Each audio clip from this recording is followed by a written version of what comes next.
Kasabay ng pagtutok ng pamahalaan sa ligtas at maayos na pabahay, tiniyak ng mga private developers na handa sila makipagtulungan para sa mas matatag at disaster-resilient communities.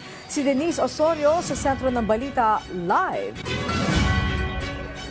Angelique, matapos ang pagyanig at pagbaha sa iba't ibang parte ng Pilipinas, sinisiguro ng Subdivisions and Housing Developers Association o SHEDA ang kalidad at seguridad ng mga housing developments na hawak ng Department of Human Settlements and Urban Development. Ayon kay SHEDA National President Engineer Francis Villegas, mahigpit nilang sinusunod ang Building Code ng Pilipinas para masigurong ligtas ang ating mga kababayan sa panahon ng sakuna. Developers, as part of their due diligence activities, we call it technical due diligence. So there are three things that we consider. Number one is earthquake. Number two is flood. Number three, as part of the local government, is traffic. So those three aspects have to be considered before any development should be. Dagdag ni Villegas, isa pang binibigyan ng konsiderasyon ay ang soil o lupang katatayuan ng mga proyekto at bahagi ng master planning ng mga subdivision ang pagsasagawa ng technical due diligence bago pa man simulan ang anumang proyekto.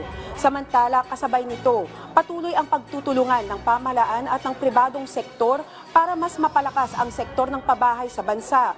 Sa pangunguna ng SHEDA, katuwang ang DSUD, binuksan ang 33rd National Developers Convention na may temang Recalibrate Upgrading Housing Strategies for a Better Tomorrow. Layunin ng convention na pag-usapan kung paano magpapabuti ang mga estratehiya sa pabahay sa pamamagitan ng inobasyon, sustainable planning at mas malakas na public-private partnership. We have to provide a housing module that would be able to withstand. Basic is earthquake. Yeah, I'm an engineer by profession, so I have to design it either earthquake and or storms. Mas malimit sa country natin is storms, pero the effect is almost the same. Tampok din dito ang pangako ng SHEDA na magtayo ng bahagi sa 250,000 housing units sa ilalim ng Pambansang Pabahay para sa Pilipino Program o 4PH bilang suporta sa target ng Administrasyong Marcos na makapagtayo ng 1,000,000 bahay bawat taon. Kasama rin sa mga tatalakayin sa 2 araw ng convention ang affordable at inclusive housing, papel ng kababaihan sa real estate at mga patakarang magpapabilis sa housing project sa buong bansa.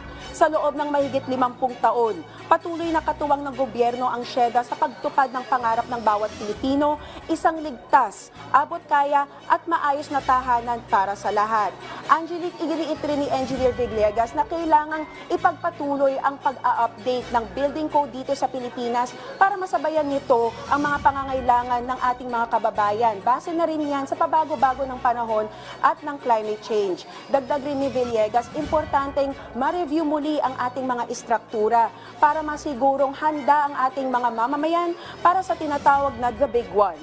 Yan ang pinakahuling balita mula rito sa Makati City. Balik sa iyo, Angelique. Okay, maraming salamat sa iyo, Denise Osorio.